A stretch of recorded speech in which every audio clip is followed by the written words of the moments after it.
الحمد لله نحمده ونستعينه ونستغفره ونعوذ بالله من شرور أنفسنا ومن سيئات أعمالنا من يهده الله فلا مضل له ومن يضلل فلا هادي له وأشهد أن لا إله إلا الله وحده لا شريك له وأشهد أن محمدا عبده ورسوله يا أيها الذين آمنوا اتقوا الله حق تقاته ولا تموتن إلا وأنتم مسلمون يا أيها الناس اتقوا ربكم الذي خلقكم من نفس واحدة وخلق منها زوجها وبث منهما رجالا كثيرا ونساء واتقوا الله الذي تساءلون به والأرحام إن الله كان عليكم رقيبا يا أيها الذين آمنوا اتقوا الله وقولوا قولا سديدا يصلح لكم أعمالكم ويغفر لكم ذنوبكم ومن يطع الله ورسوله فقد فاز فوزا عظيما أما بعد فإن نعم الله سبحانه وتعالى على عباده كثيرة لا تعد ولا تستقصى وهو القائل تبارك وتعالى في كتاب المجيد وإن تعدوا نعمة الله لا تحصوها إن الإنسان لظلم كفار. Nul doute quant au fait que les bienfaits d'Allah subhanahu wa ta'ala sur nous sont indénombrables. On ne pourrait s'essayer à les énumérer, ni les dénombrer. Ils sont comme il le dit lui-même dans son noble livre, sur la traduction des sens de ces versets. Et si vous essayez d'énumérer les bienfaits d'Allah, vous ne pourrez le faire. Et si vous essayez d'énumérer, de dénombrer, de compter les bienfaits d'Allah, vous ne pourrez le faire. Et sans aucun doute, le plus grand bienfait par lequel Allah Azza wa Jal comble son serviteur est la guidée à la foi, la guidée à l'islam. Ce grand don que nul ne peut acheter, que nul ne peut s'accaparer, c'est plutôt une grâce, un don et une faveur de la part d'Allah subhanahu wa ta'ala sur celui qu'il choisit parmi ses serviteurs. Il nous dit dans son noble livre وَلَكِنَّ اللَّهَ حَبَّبَ إِلَيْكُمُ الْإِيمَانَ وَزَيَّنَهُ فِي قُلُوبِكُمْ وَكَرَّهَ إِلَيْكُمُ الْكُفْرَ وَالْفُسُوقَ وَالْعِصْيَانَ أُولَئِكَ هُمُ الرَّاشِدُونَ فَضْلًا مِنَ اللَّهِ وَنِعْمَةً وَاللَّهُ عَلِيمٌ حَكِيمٌ. Mais c'est plutôt Allah qui vous a fait aimer la foi et l'a embellie dans vos cœurs. Et il vous a fait détester la mécréance, la perversion et la désobéissance. Voici les bien guidés, une grâce de la part d'Allah et un bienfait. Allah est savant et sage. Avec la foi, serviteur d'Allah, tu obtiendras tout le bien dans ce bas monde. Tu obtiendras tout le bien dans ta tombe. Tu obtiendras tout le bien dans l'au-delà. Et le paroxysme de ces bienfaits que tu obtiendras par la cause de la foi est la permission de contempler le noble visage de ton Seigneur tabaraka wa ta'ala. Wujuhu yawma idhin nadhira ila rabbiha nadhira. Le jour où il y aura des visages resplendissants qui regarderont vers leur Seigneur. Le prophète alayhi salatu wassalam nous dit dans le hadith Innakum satarawna rabbakum. Assurément, vous verrez votre Seigneur. Kama tarawna hadha al-qamar. Tout comme vous voyez cette lune. La tudamuna fi ru'yatihi. Sans vous gêner dans sa vision. Ainsi, nous comprenons que l'objectif premier et dernier, le but premier et dernier est de prendre soin de cette foi qu'Allah subhanahu wa ta'ala t'a accordée, de cette faveur par laquelle il t'a comblé. فَهُوَ أَفْضَلُ مَا اكْتَسَبَتْهُ نُفُوسٌ. C'est la chose la plus noble qui habite ton cœur. C'est la chose la plus noble qui vient s'exprimer sur ta langue. C'est la chose la plus noble que tu manifestes avec tes membres. Et c'est la cause, comme je disais, de l'obtention de tout le bien dans ce bas monde et dans l'au-delà. Plus encore, les savants nous disent, il n'y a pas un bienfait qui te touche, pas un mal qui est repoussé, sans que la cause ne soit l'iman, sans que la cause ne soit la foi que tu as. Avec la foi, tu auras une bonne vie dans ce bas monde et l'au-delà. Man amila salihan min dhakarin aw untha wa huwa mu'min falanuhyiyannahu hayatan tayyibah. Quiconque, qu'il soit un homme ou une femme, fait de bonnes œuvres tout en étant croyant. Wa huwa mu'min. Nous lui ferons vivre une bonne vie. Nous lui ferons vivre une bonne vie. Avec la foi, on repoussera de toi toutes les choses détestables, toutes les nuisances, et pire encore le châtiment et la colère d'Allah Azza wa Jal le jour de la résurrection. Par cette foi-là, on te donnera ma la aynun ra'at, wa la udhunun sami'at, wa la khatara ala qalbi bashar. On t'accordera ce que jamais des yeux n'ont vu, ce que jamais des oreilles n'ont entendu, ce que jamais un cœur n'a même pu imaginer. Tout cela par la cause de la foi. Avec la foi, tu obtiendras l'agrément d'Allah Azza wa Jal. Il ne se mettra plus jamais en colère contre toi, comme il le dira le jour de la résurrection. Avec la foi, tu entreras au paradis et profiteras de ses nombreux plaisirs et de ses nombreuses jouissances. Avec la foi, tu vivras avec un cœur apaisé, dans une vie, avec un cœur na'am, apaisé de manière détendue. Alladhina amanu wa tatma'innu qulubuhum bi dhikrillah. Ceux qui ont la foi et dont les cœurs s'apaisent à la mention d'Allah. Ala bi dhikrillahi tatma'innu al-qulub. N'est-ce pas avec la mention d'Allah que les cœurs s'apaisent? Et ô combien sont nombreuses les merveilles de la foi, et ô combien est belle la splendeur de la foi. فَلَا تَعْلَمُ نَفْسٌ مَا أُخْفِيَ لَهُم مِّن قُرَّةِ أَعْيُنٍ جَزَاءً بِمَا كَانُوا يَعْمَلُونَ. Aucune âme ne sait ce qu'on lui a caché, ce qu'on lui a préparé, qui causera la réjouissance ou la jouissance de leur regard ou de son regard en guise de rétribution pour ce qu'ils faisaient, ce qu'ils œuvraient. Et Allah Azza wa Jal nous a mentionné en parabole dans le Coran un arbre. Il nous a mentionné un arbre et on l'a fait ressembler à la foi. Tout comme le prophète alayhi salatu wassalam a fait ressembler un arbre aux croyants.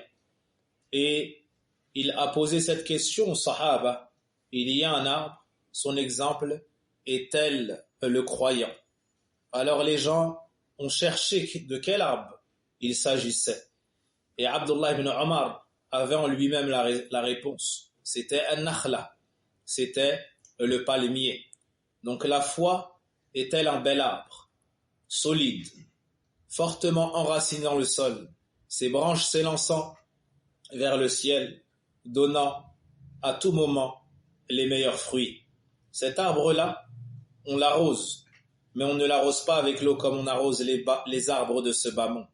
Cet arbre-là, il faut l'entretenir. Et l'entretien est également en enlevant les mauvaises herbes. Mais ça n'est pas l'herbe de ce bas monde. Cet arbre-là, on nous a invités à le méditer. Voici des paraboles qu'on expose aux gens. Quel est donc cet arbre? Quel est son tronc? Quelle est sa racine? Par quoi est-ce qu'il est arrosé? Quelles sont ses branches? Et quels en sont ses fruits? Quant à son lieu, c'est le cœur du croyant. On fait ressembler cet arbre à la foi. Quel est son lieu? Si tu veux planter, si tu veux de bons fruits, tu dois choisir la bonne terre.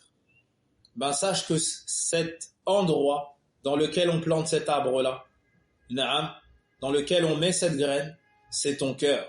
C'est le cœur du croyant. Barakallahu fikum. Quant à ses fondements, quant à son tronc et ses racines, ce sont les fondements de la foi. Usul al-iman, la foi en Allah, la foi en ses anges, la foi en ses livres, la foi en ses messagers, la foi au jour dernier et la foi en la prédestination, qu'elle soit favorable ou défavorable. Nous disions donc que l'exemple de la foi dans le cœur du croyant et sa manifestation sur sa langue et ses membres est à l'image d'un bel arbre, solidement enraciné dans le sol, le tronc étant solide, ses branches s'élançant vers le ciel et donnant à tout instant les meilleurs fruits. Et l'endroit de cet arbre est le cœur du croyant. C'est dans cet endroit que l'on met cette graine. Quant à son abreuvement, quant à son eau pour vivre, il s'agit de la révélation. La parole d'Allah, le Coran al-Azim, les paroles du messager sallallahu alayhi wa sallam, la sunna de son prophète Mohammed sallallahu alayhi wa sallam. Avec cette révélation, on abreuve cet arbre. À chaque instant, il grandit, il se renforce, il s'embellit. Quant à ses fondements, ses racines, il s'agit des 6 piliers de la foi. La foi en Allah, en ses anges, en ses livres, en ses messagers au jour dernier, et en la prédestination favorable et défavorable. Et la base des bases est la foi en Allah Azza wa Jal, le fait de reconnaître son existence, qu'il a la perfection absolue dans l'ensemble de ses noms et ses attributs, qu'il est le seul créateur, propriétaire, administrateur, et donc le seul digne d'être adoré. Quant à ses branches, il s'agit des obéissances. Il s'agit des actes d'obéissance. Tout ce qu'Allah nous a légiféré, tout ce qu'il nous a ordonné, ce qu'il aime et a agréé, que ce soit avec les paroles, que ce soit avec les actions, que ce soit même avec le délaissement des péchés. Tout cela forme les branches de cet arbre, en commençant par la prière obligatoire, en commençant par la zakat, par le jeûne, par le pèlerinage, et tout ce qu'Allah subhanahu wa ta'ala aime et agrée. Quant à ses fruits, ils sont indénombrables. La bonne vie dans ce bas monde, l'apaisement du cœur dans l'au-delà, le salut face à l'enfer et sa chaleur, et la réussite par l'entrée au paradis, l'agrément d'Allah subhanahu wa ta'ala, et beaucoup d'autres choses. Et sans aucun doute, les gens ne sont pas au même niveau face à ce qu'on décrit ici. Les gens ne sont pas tous égaux dans la foi. Certains ont une foi forte, certains ont une foi faible. Certains, tantôt leur foi augmente, tantôt elle diminue.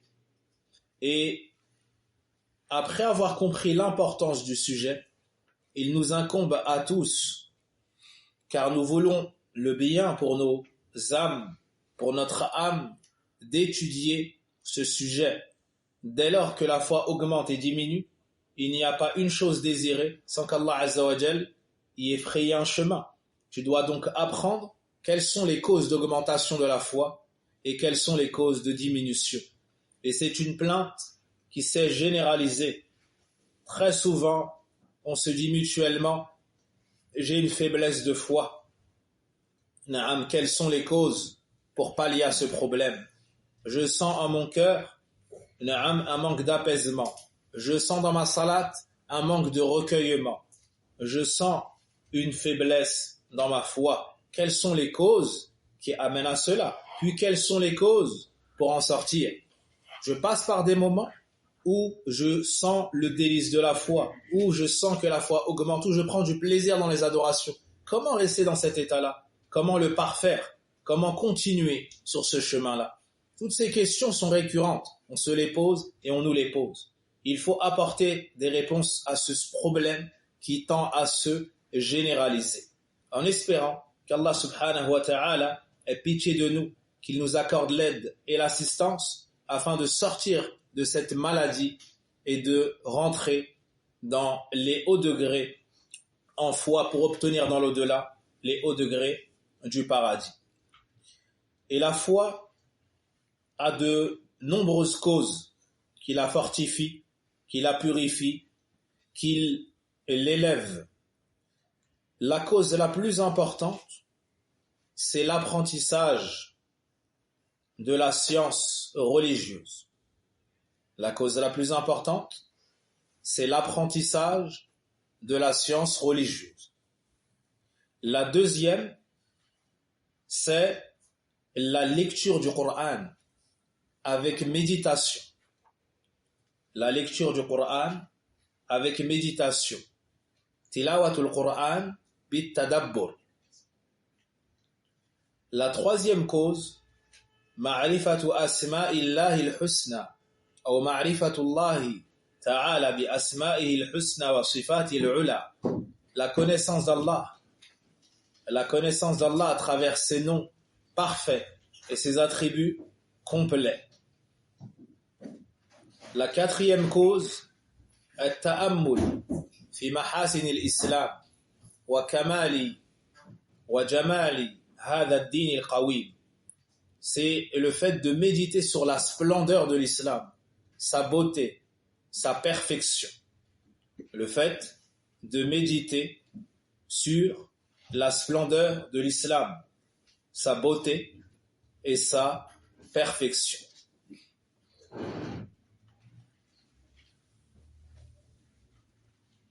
La cinquième cause, dirasatu sirati rasulillahi sallallahu alayhi wa sallam, est l'étude de la biographie et l'étude de la vie du prophète Mohammed alayhi salatu wa sallam, ainsi que sa description et tout ce qui a trait à sa personne.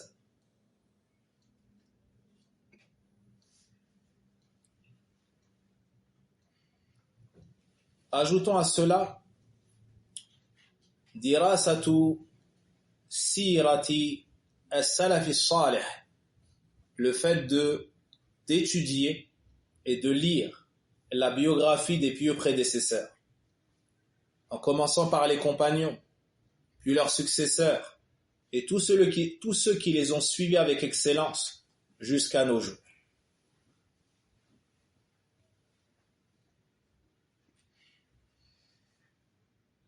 Enfin, التأمل في آيات الله الكونية, le fait de méditer les signes d'Allah, sa création, ses signes et ses merveilles.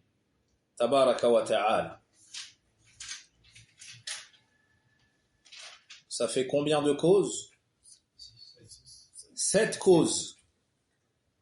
7 causes principales pour l'augmentation de la foi. 7 causes principales pour l'augmentation de la foi. Et si certes la foi augmente, par définition, elle diminue. Et tout comme les causes de l'augmentation de la foi sont multiples, on a cité les causes principales ici, sachez que les causes de la diminution de la foi le sont également, c'est-à-dire multiples et diverses. La première cause, al-jahlu bidinillah, l'ignorance de la religion d'Allah. L'ignorance de la religion d'Allah. La deuxième cause, al-ghafla, l'insouciance. Le fait d'être distrait, l'insouciance. Là, on peut mettre cela ensemble, al-i'rad, le fait de se détourner. Le fait de se détourner, c'est-à-dire tu n'achemines pas vers Allah, vers la demeure de l'au-delà. Tu es dans l'insouciance, tu es dans la distraction, tu es détourné du but pour lequel on t'a créé, tu es détourné des ordres, tu es détourné des interdits, tu es détourné des informations. Ça fait partie des causes principales de la diminution de la foi. La troisième cause, irtikabu dhunubi wal ma'asi, le fait de commettre les péchés.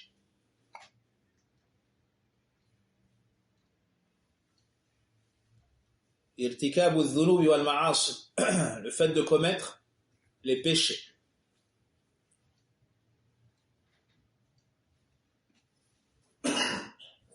La quatrième cause, ta'atu nafs al-ammarati bis-su, le fait d'obéir à l'âme qui est incitatrice au mal, le fait d'obéir à l'âme qui est incitatrice au mal. Car il y a 3 types d'âmes. Al-mutma'inna, celle qui est apaisée. Elle ne t'encourage que vers le bien, elle ne t'amène que vers le bien, elle ne te rappelle que le bien. Puis l'âme, al-lawwama. Al-mutma'inna, à la fin de quelle sourate? Al-Fajr, al-lawwama. Dans sourate al-Qiyamah et al-ammaratu bis-su dans sourate Yusuf. Al-lawwama, al-lawm, c'est les reproches, c'est le blâme. C'est l'âme qui, lorsqu'on tombe dans un mal, elle nous fait le rappel, elle nous exhorte, elle nous blâme. Pourquoi tu as fait ça? Ressaisis-toi, elle te blâme. Il y a du bien dans cette âme. Et cette faïda, je l'ai entendu du grand savant défunt, Cheikh Ubaydullah al-Jabiri, rahimahullah ta'ala.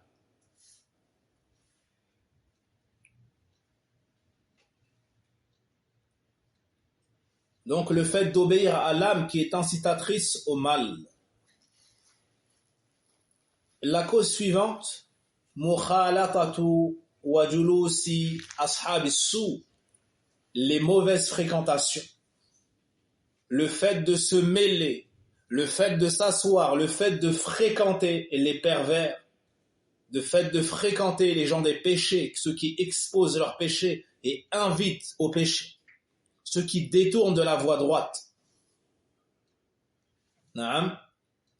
Le fait de fréquenter ceux qui sont dans la perversion, dans les péchés, le fait de rester dans leurs assises, naam, de les prendre en amis et en compagnons, c'est une des pires causes qui amène à la diminution de la foi. Ittiba'u al-hawa wa shaytan, le suivi des passions et du diable, est une des causes qui diminue la foi. Al-irtiraru bid-dunya wa taqdimuhu ala al-akhirah, le fait de se noyer dans la dunya au point de la faire passer avant l'au-delà. Le fait de se noyer le fait de se laisser séduire par ce bas monde au point de le faire passer avant la préparation pour l'au-delà.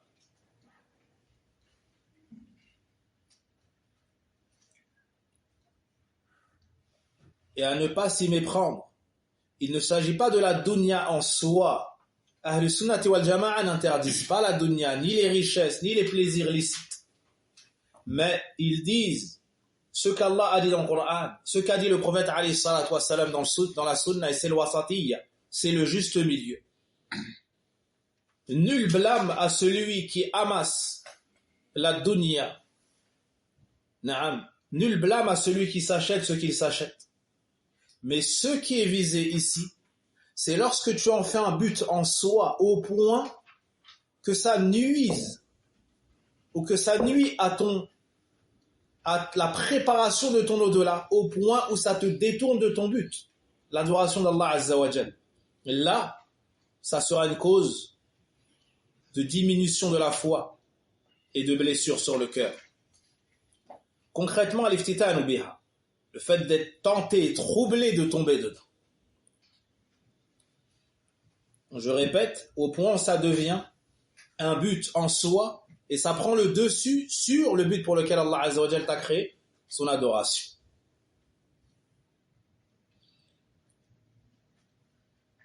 Ceci étant compris, sachez que les pieux prédécesseurs, en commençant par les compagnons, du fait qu'ils ont compris l'importance de la foi, du fait qu'ils ont compris que c'était leur clé la clé du paradis, le bouclier contre l'enfer, que c'était la cause pour vivre une bonne vie dans ce bas monde, pour atteindre le bonheur après lequel on court tous. Ils ont donc donné la plus haute importance à la foi. Son apprentissage, sa préservation, parce que la foi tu en as plus besoin que tu as besoin de te nourrir et de t'abreuver. Tu as besoin de manger 2-3 fois par jour. Mais tu as besoin de foi autant de fois que tu respires. Tu as besoin du iman, il ne doit pas se séparer de toi. Si au moment où l'ange de la mort se saisit de ton âme et que tu t'es séparé de la foi, alors c'est l'éternité en enfer qu'Allah nous en préserve. De là, on comprend l'importance du iman, sa préservation, son augmentation. Naam. Les Sahaba radiallahu anhum avaient compris cela. C'est pour cela qu'ils se recommandaient mutuellement la préservation de la foi et très nombreuses sont leurs paroles à ce sujet. On a par exemple la parole de Omar ibn Khattab radiallahu anhu qui disait à ses compagnons Halum nazdad imana. Venez afin qu'on augmente notre foi. Venez afin qu'on augmente notre foi. C'est ainsi qu'était Omar ibn Khattab avec ses compagnons. Abdullah ibn Mas'ud disait Ijlisu bina nazdadu imana. Abdullah ibn Mas'ud disait prenez place avec nous afin qu'on augmente notre foi. Afin qu'on augmente notre foi. Et parmi ces invocations, Allahumma zidni imanan wa yaqinan wa fiqha. Oh Allah, augmente-moi en foi, en certitude et en compréhension de la religion. Abdullah ibn Rawaha radiyallahu anhum prenait la main de ses compagnons et leur disait Ta'alaw nu'minu sa'a. Venez afin qu'on ait la foi un temps. Venez afin qu'on ait la foi un temps. Ta'alaw falnadhkurillah walnazdad imanan bi ta'ati la'allahu yadhkuruna bi maghfirati. Leur disait venez on mentionne Allah afin d'augmenter notre foi en lui obéissant, espérant ainsi qu'il nous mentionne dans son pardon. Espérant ainsi qu'il nous mentionne dans son pardon. Abu Darda radiallahu anhu disait min fiqhil abd, fait partie de la compréhension de la religion du serviteur, fait partie de l'intelligence du serviteur, aya'lama amuzdadun huwa aw mutanaqis. Est-ce que sa foi est en augmentation ou en diminution? Naam. Toutes ces paroles de compagnons, il y en a beaucoup d'autres, et paroles de tabi'i nous montrent quoi? Qu'ils accordaient la plus haute importance à cela. Naam. Parce qu'ils avaient compris qu'il n'y a pas de bonheur dans ce bas monde, ni dans l'au-delà, si ce n'est avec l'iman. Et quel est le premier verset de Suratul Mu'minun? Qad aflaha al-mu'minun. Bienheureux sont les croyants. C'est-à-dire que le bonheur s'est concrétisé sur eux. Le succès, le bonheur s'est concrétisé sur eux. Il n'y a donc il n'y a pas de bonheur dans ce bas monde, ni dans l'au-delà, si ce n'est avec la foi. Si on a compris tout cela, on peut maintenant détailler les points qu'on a mentionnés, à savoir les causes d'augmentation de la foi. Quelle était la première? Ta'allumul ilmi nafi', l'apprentissage de la science utile et bénéfique. Mais avant tout, qu'est-ce que l'ilm nafi'? Qu'est-ce que la science bénéfique? Il y a beaucoup de sciences. La science, c'est vaste. Naam. Il y a la science de la médecine. Naam. Il y a la science de l'agriculture. Il y a beaucoup de sciences. Mais ce qui est voulu ici par la science, comme a dit Ibn Rajab rahimahullah ta'ala, فالعلم النافع وضبط نصوص الكتاب والسنة وفهم معانيها والتقيد في ذلك بالمأثور عن الصحابة والتابعين وتابعهم في معاني القرآن والحديث. La science utile, c'est le fait de maîtriser et d'assimiler les textes du livre et de la sunna, c'est-à-dire du Coran et de la sunna, et d'en comprendre les sens. Puis il ajoute plus loin ce qui nous est parvenu des compagnons, de leurs successeurs et de ceux qui les ont suivis par la suite. Les explications du Coran, les explications du hadith, les questions relatives au halal et au haram, au licite, à l'illicite, à l'ascétisme, aux douceurs, aux connaissances. C'est de cela, lorsqu'il s'agit lorsqu'on parle de la science. Ibn Hajar rahimahullah ta'ala dit al-murad bil-ilm shar'i, plutôt na'am, alladhi yufidu ma yajibu 'ala al-mukallaf min amri dinihi fi ibadati wa mu'amalatihi al-'ilmu billahi wa sifatihi wa ma yajibu lahu min al-qiyam bi amri wa tanzihi 'an an-naqa'is wa madaru dhalika 'ala at-tafsir wal-hadith wal-fiqh. La parole d'Ibn Rajab est dans Fadl ilm al-salaf ala ilm al-khalaf. Quant à la parole d'Ibn Hajar ici, dans Fath al-Bari, il nous dit, rahimahullah, ce qui est voulu par la science religieuse, c'est ce qui est bénéfique au serviteur, à celui qui est responsable dans les choses de sa religion, dans ses adorations, dans ses transactions. C'est la connaissance, la science d'Allah, de ses attributs, ce qui nous est obligatoire de mettre en pratique, les ordres. Na'am. Et le fait de dire qu'Allah est exempt de tout défaut, de toute imperfection. Et tout cela revient en réalité à quoi? À l'étude de l'exégèse du Coran, de l'explication du hadith et au fiqh. Barakallahu fikum. Donc celui à qui Allah Azza wa Jalla a voulu le bien, il l'oriente vers cela. Et très nombreux sont les versets qui encouragent à l'étude de la science, comme le sont les hadiths. On peut mentionner par exemple dans Surat Ali Imran, Shahid Allahu annahu la ilaha illa wal malaikatu wa ulul ilm qa'iman bil qist la ilaha illa huwa al-aziz al-hakim. Allah atteste qu'il n'y a de divinité digne d'être adorée si ce n'est lui, ainsi que les anges et les gens de science. Dans ce verset, Allah subhanahu wa ta'ala a attesté de la parole la plus lourde, du plus grand des témoignages, la ilaha illallah. Puis il a fait attester de cela les meilleurs de ses créatures, habitants des cieux, habitants de la terre, les anges et les savants. Ibn al-Qayyim rahimahullah ta'ala a pris ce verset et a cité énormément de mérites des gens de science, seulement de ce verset. Il a cité des pages et des pages où on voit le mérite des gens de science. Celui qui veut plus de détails, qu'il prenne Madarij as-Salikin. Dans Surat An-Nisa, لكن الراسخون في العلم منهم والمؤمنون يؤمنون بما أنزل إليك وما أنزل من قبلك والمقيمين الصلاة والمؤتون الزكاة والمؤمنون بالله واليوم الآخر أولئك سنؤتيهم أجرا عظيما.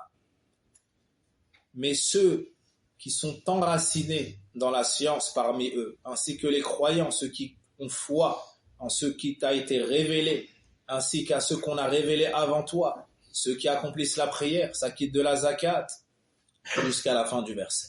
Ici, à nouveau, on vante le mérite de ceux qui sont versés dans la science. قُلْ آمِنُوا بِهِ أَوْ لَا تُؤْمِنُوا إِنَّ الَّذِينَ أُوتُوا الْعِلْمَ مِنْ قَبْلِهِ إِذَا يُتْلَى عَلَيْهِمْ يَخِرُّونَ لِلْأَذْقَانِ سُجَّدًا. À nouveau, dit, ayez foi, ou croyez en cela, ou n'y croyez pas. Ceux à qui nous avons donné la science avant lui, lorsque on leur récitait ces versets, ils tombaient prosternés. À nouveau, il y a ici le mérite des gens de science. Allah nous dit dans Surat Fatir, Innama yakhsha Allah min ibadihi al-ulama. Les seuls à véritablement craindre Allah sont les savants. Inna Allah azizun ghafour. Certes, Allah est puissant, grand pardonneur.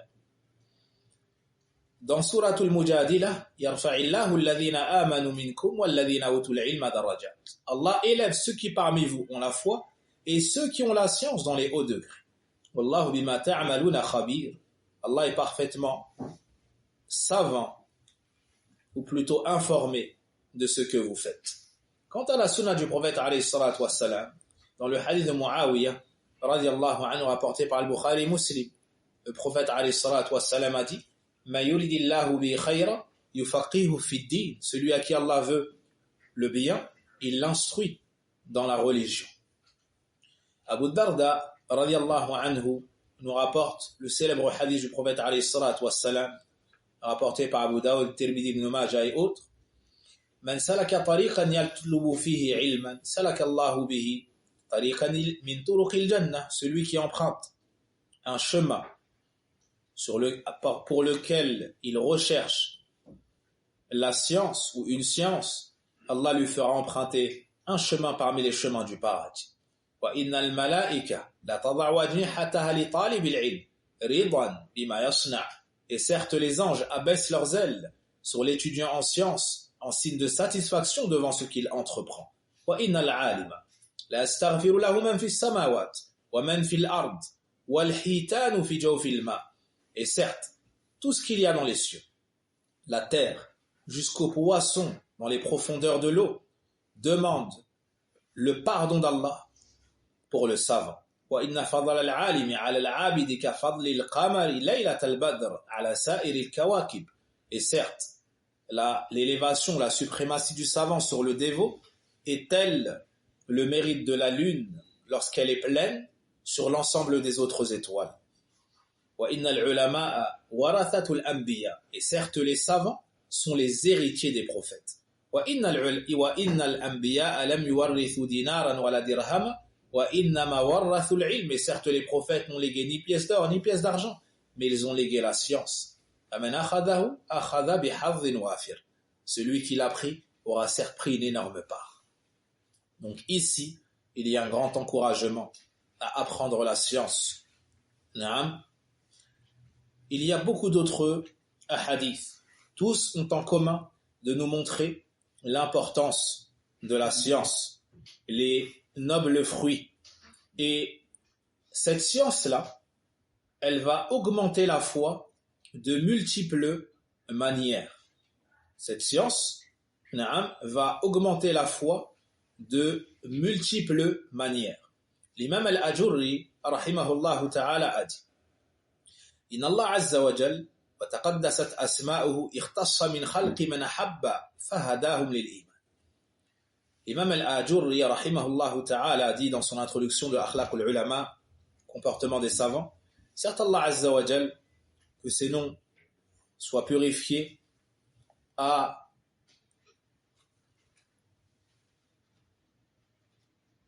particulièrement choisi une partie de ses créatures.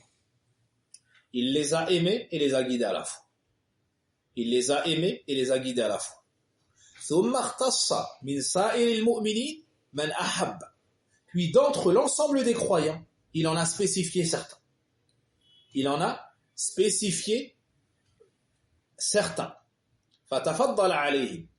Il leur a accordé de sa grâce.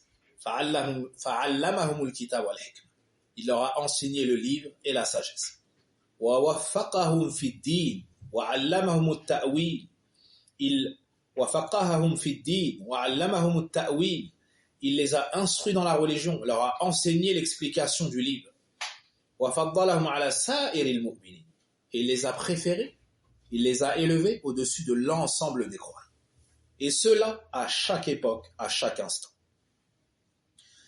رفعهم بالعلم وزينهم بالحلم. Il les a élevés par la science. Il les a embellis par la mansuétude. Bim yu'rafu al-halal wal-haram. Par eux, on a connaissance du licite et de l'illicite, de la vérité et du faux, du nocif et du bénéfique, du beau et du moche. Fadluhum 'azim wa khayruhum jazil. Leur mérite est immense, leur bien est grandiose. Warathatul anbiya, ce sont les héritiers des prophètes. La prunelle des yeux des saints, le poisson dans la mer, pour eux demande pardon. Et les anges, avec leurs ailes, ou les anges abaissent leurs ailes par humilité face à eux.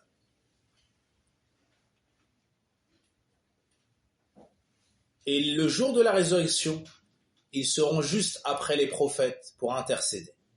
Dans leurs assises, tu tires la sagesse. Avec leurs actes, celui qui est dans l'insouciance reçoit l'avertissement.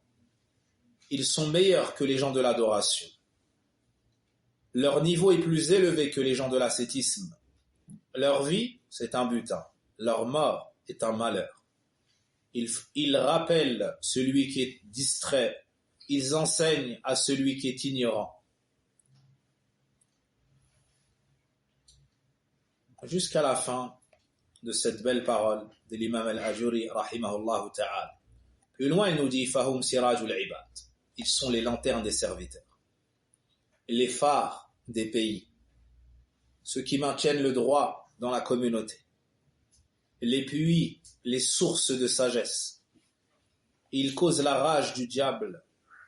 Par eux, les cœurs vivent, les cœurs de la vérité, des gens de la vérité, et les cœurs des gens du faux meurent. Leur exemple sur la terre est à l'exemple des étoiles par lesquelles on obtient notre chemin dans les ténèbres, qu'on soit sur la terre ou sur la mer. Et que se passe-t-il lorsqu'une étoile s'éteint alors que le navigateur est sur la mer? Il est perturbé, il est perdu. C'est ainsi qu'ils sont, c'est ainsi qu'est leur place dans la communauté. Rahimahullahu ta'ala wa rahmatullahi ala ulama'ina.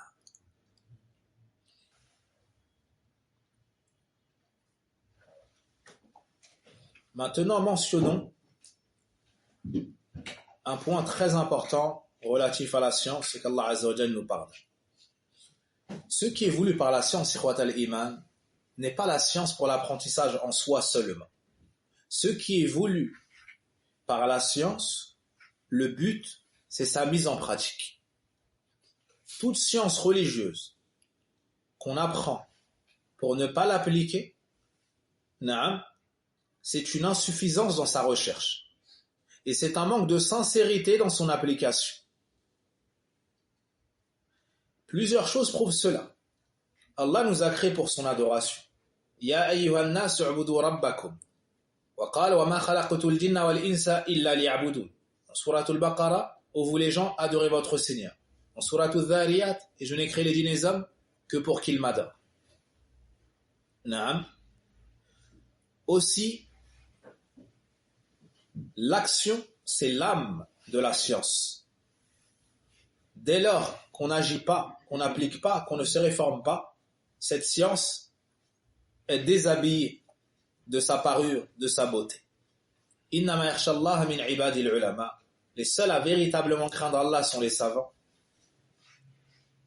Amman huwa qanitun ana al-layli sajidan wa qa'ima. On nous parle de ceux qui sont pleins de dévotion. Durant la nuit, prosternés, debout, yahdharu al-akhirah, ils redoutent l'au-delà. Wa yarju rahmata rabbi, il espère la miséricorde de son Seigneur. Après avoir mentionné ces œuvres-là, on nous dit Qul hal yastawi alladhina ya'lamun wal ladhina la ya'lamun. Disent sont-ils égaux ceux qui savent et ceux qui ne savent pas? Disent sont-ils égaux ceux qui savent et ceux qui ne savent pas? Donc, c'est avec la science qu'il y a une distinction lorsque la mise en pratique la suit. Mais la science sans l'application ne se distingue pas celui qui sait de celui qui ne sait pas. Si ce n'est dans le mauvais. C'est-à-dire que celui qui savait est plus à même de recevoir la punition que celui qui ne savait pas. Ajoutez à cela les textes qui avertissent et qui menacent ceux qui savent et n'appliquent pas. Comme dans Sourate al-Baqarah, أَتَأْمُرُونَ النَّاسَ بِالْبِرِّ وَتَنْسَوْنَ أَنفُسَكُمْ وَأَنْتُمْ تَتْلُونَ الْكِتَابَ. Est-ce que vous ordonnez aux gens le bien, vous oubliez vous-même alors que vous lisez le livre? فَلَا تَعْقِلُونَ. Ne raisonnez-vous donc pas. Dans Sourate al-Saff, يَا أَيُّهَا الَّذِينَ آمَنُوا, ou vous qui avez cru, لِمَا تَقُولُوا مَا لَا تَفْعَلُونَ. لِمَا تَقُولُونَ مَا لَا تَفْعَلُونَ. Pourquoi dites-vous ce que vous ne faites pas? كَبُرَ مَقْتًا عِنْدَ اللَّهِ أَن تَقُولُوا مَا لَا تَفْعَلُونَ. C'est une abomination chez Allah que vous disiez ce que vous ne faites pas. Et c'est ainsi qu'était la voie des prophètes lorsqu'ils invitaient leur peuple au bien. Comme dans Sourate Hud, Shu'aib alayhi salam, وَمَا أُرِيدُ أَنْ أُخَالِفَكُمْ فِي مَا أَنْهَاكُمْ. Et je ne veux pas vous contredire ce dans quoi je vous interdis. Je vous interdis une chose et je suis le premier à m'en abstenir. In uridu al-islah illa ma stata'at. Je ne souhaite la réforme autant que possible. Wa ma tawfiqi illa billah. Et ma réussite ne dépend que d'Allah. Alayhi tawakkalt. C'est en lui que j'abandonne mon affaire ou que je place ma confiance sur lui que je compte. Wa ilayhi unib, et vers lui est mon retour. Na'am. Cheikh l'Islam Ibn Taymiyyah rahimahullah ta'ala disait وَلِهَذَا يُقَالْ, et c'est pour cela qu'on dit al-ilm al-ilman, la science est de deux sortes. Et ilmun fil qalb, une science dans le cœur, wa ilmun ala al-lisan, une science sur la langue. La science qui est dans le cœur, c'est la science qui est bénéfique. La science qui est que sur la langue, c'est la science qui serait une preuve contre le serviteur. C'est la preuve d'Allah contre le serviteur. Hujjatullahi ala ibadi. Na'am. Et tous les textes, tous les bienfaits relatifs au mérite de la science, ils sont pour ceux qui accomplissent les conséquences de cette connaissance. Ils sont pour ceux qui ont la science qui a pénétré les cœurs, la science qui s'est répercutée sur la langue, sur les membres. Et comme le dit Ibn al-Qayyim rahimahullah ta'ala, al-a'malu innama tatafawatu bima fil qulub. La distinction entre les œuvres des gens, c'est pas en fonction des actes eux-mêmes, c'est en fonction du contenu du cœur. C'est en fonction du contenu du cœur, et c'est en fonction de cet état du cœur que ça sera accepté ou rejeté. Na'am.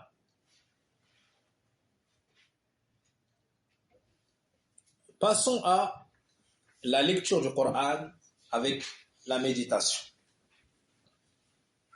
Et aussi dans la science, pour répondre à la question, directement et clairement. Pourquoi la science va augmenter la foi? Parce que tu vas plus connaître Allah. Parce que tu vas plus connaître les ordres, tu vas les appliquer. Tu vas plus connaître les interdits, tu vas les éviter. Tu vas avoir plus d'endurance parce que tu connais Allah, de sa sagesse. Tu vas endurer. Tu vas plus connaître ta personne, tu vas être humble lorsque tu auras les bienfaits d'Allah, tu vas être reconnaissant. Donc dans l'aisance, tu seras reconnaissant. Dans l'épreuve, tu seras endurant. Et lors du péché, repentant. La recherche de la science, tu vas te déplacer, tu vas faire les causes. Et tu seras sur le chemin du paradis. Ça va augmenter ta foi.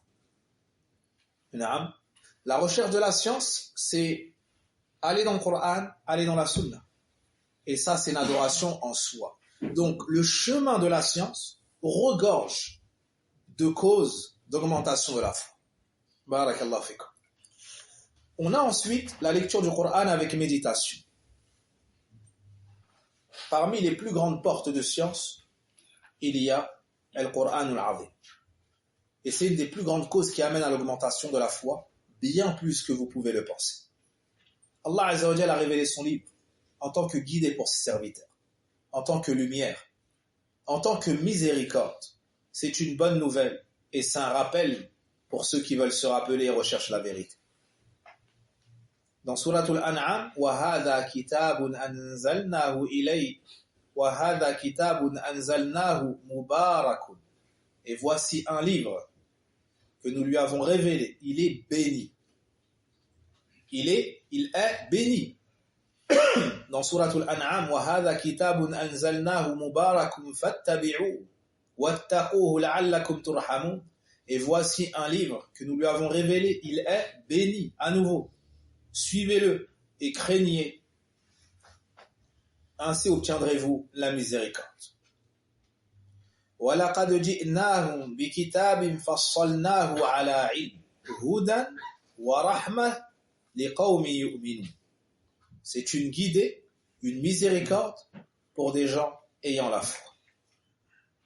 Dans Suratul Nahl, وَأَنزَلْنَا عَلَيْكَ الْكِتَابَ تِبْيَانًا لِكُلِّ شَيْءٍ.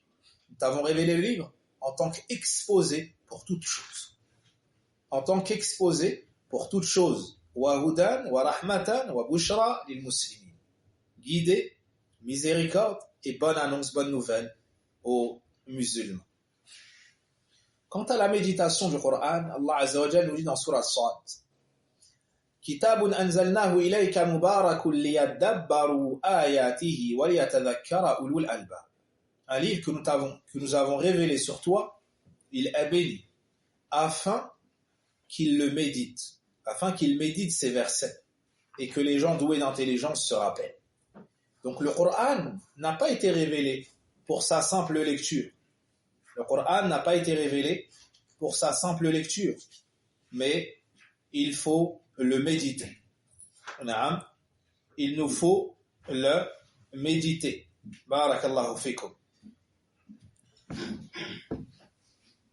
Dans Suratu Al-Isra, Allah Azza wa Jal nous dit: Inna hadha al-Qur'ana yahdi lillati hiya aqwam wa yubashshiru al-mu'minina alladhina ya'maluna as-salihati anna lahum ajran kabira. Certes, ce Coran guide vers ce qu'il y a de meilleur et annonce la bonne nouvelle aux croyants, ceux qui font de bonnes œuvres, qu'ils auront une très grande récompense. Ce Coran, c'est une guérison pour les cœurs. وَنُنَزِّلُ مِنَ الْقُرْآنِ مَا هُوَ شِفَاءٌ. Et nous révélons du Coran ce qui est une guérison. Ce qui est une guérison. Ce Coran, c'est un rappel. Inna fi dhalika la dhikra. Il y a en cela un rappel. Mais pour qui? Liman lahu qalb. Ou liman kana lahu qalb. Pour celui qui a un cœur. Ou alqa sam'a. Qui tend l'oreille. Wa huwa shahid. Et qui est présent, c'est-à-dire qui a un cœur présent. Tous ces versets nous montrent le mérite du Coran. La parole d'Allah Azza wa Jal, le Seigneur des mondes. C'est un livre béni. Tout le bien se trouve dedans. Mais il nous faut le lire, le répéter, le méditer, se soigner avec et l'appliquer. Que veut dire méditer le Coran? Méditer le Coran, c'est-à-dire le lire en cherchant à le comprendre. Le lire et le répéter en cherchant à le comprendre, en cherchant à obtenir ses fruits, en cherchant à adoucir son cœur, en cherchant à comprendre et à savoir ce qu'Allah veut de nous dans ce passage du Coran. Si c'est une information, on la certifie. Si c'est un ordre, on le met en pratique. Si c'est un interdit, on s'en abstient. 3 choses. Si c'est une information, on doit y croire. Si c'est un ordre, on doit l'appliquer. Si c'est un interdit, on doit s'en abstenir. Tu dois avoir comme conviction que le halal est haram et que le haram est haram. Par exemple. Et cette lecture-là, c'est celle-ci qui va grandement augmenter ta foi, l'orner, la ravivifier dans cette poitrine. Et lorsque tu lis le Coran, tu dois avoir présent dans ton cœur, présent à l'esprit, qu'Allah Azza wa Jalla s'adresse à toi. Cette parole-là n'est pas pour autre que toi, elle est pour toi. Quand tu lis le Coran, c'est pour toi, on s'adresse à toi. Ne cherche pas à lui, à ceci, à lui, à cela, à elle, à ceci, elle, à cela. Non, on parle de toi. On s'adresse à toi. Quand on dit Ya ayyuhalladhina amanu, ô vous qui avez cru, Ya ayyuhannas, ô vous les gens, n'es-tu pas croyant? Ne fais-tu pas partie des gens? Alors on s'adresse à toi. Qui est-ce qui te parle? Al-Malikul Haqqul Mubin, c'est Allah le roi. Celui qui détient la royauté dans sa main tout entière. Tout entier. Tout entière, na'am. Celui qui a toute la louange. Celui qui détient les trésors. Celui qui partout commence et partout finit. Celui qui est élevé au-dessus de sa création. Élevé au-dessus de son trône. Celui qui, rien ne peut lui être caché. Il connaît le contenu des cœurs et la trahison du regard. Celui qui connaît tout, qui sait tout, qui entend tout et qui voit tout. Il voit les pas de la fourmi noire, dans la nuit ténébreuse sur la roche noire. Il sait ce qu'on dit, il sait ce qu'on fait en public comme en secret. Il donne et retient, il élève et rabaisse, il récompense et punit. Il honore et humilie. Il crée, il donne la subsistance. Il donne la vie, il donne la mort. C'est lui qui décrète. C'est lui qui décide. Il nous a créés, il nous a invités à l'adorer. Pas parce qu'il avait besoin de nous, mais c'est pour notre bien. Si on lui obéit, on obéit à son messager, on entre au paradis. Dans le cas contraire, on entre en enfer, qu'Allah nous en préserve. Notre réussite dépend de lui. Notre secours et salut revient à lui. Il nous a avertis contre notre propre perte, par miséricorde envers nous. Il s'est fait connaître à nous, de par ses noms, de par ses attributs. Il s'est fait aimer de nous, par ses bienfaits, par ses grâces. Il nous a rappelé ses bienfaits. Il nous ordonne ce que nous sommes capables d'accomplir. Il nous avertit contre sa menace, contre son courroux, contre sa punition. Celui qui l'obéit sera honoré, élevé, et il obtiendra dans l'au-delà la félicité. Il sera préservé. Lorsque tu lis le Coran, c'est Allah subhanahu wa ta'ala qui parle. Il a fait les éloges de ses serviteurs pieux. Il les a décrits par des caractéristiques. Lorsque tu passes par ces passages, lorsque l'on passe par ces passages, on doit s'interroger. Quand on cite la description des gens pieux, suis-je dedans? Si oui, je remercie Allah. Sinon, je me repens et je demande à Allah de m'aider et je fais les causes pour en faire partie. Quand je lis la description des malheureux, je me pose la question, est-ce que je suis dedans? Si oui, je demande pardon à Allah. Sinon, je remercie Allah, c'est que grâce à lui. Et si Allah n'avait pas voulu, je ferais partie des leurs et je serais peut-être pire qu'eux. Tu lis le Coran avec cet état du cœur, avec cet état d'esprit. Dans ce Coran, Allah Azza wa Jalla a fait les éloges de ses serviteurs pieux. Il a blâmé ceux qui lui désobéissent et ses ennemis. Il les a décrits par leurs mauvaises caractéristiques. Dans ce Coran, Allah t'a cité des paraboles pour que le tawhid s'enracine dans ton cœur, pour que la foi se développe. Il a démontré la vérité et nous y a invités. Il a exposé le faux et nous en a avertis. Il guide et nous invite à la demeure de la paix. Il invite au paradis, il avertit contre le feu. On ne peut se passer de lui, ne serait-ce que le temps d'un clin d'œil.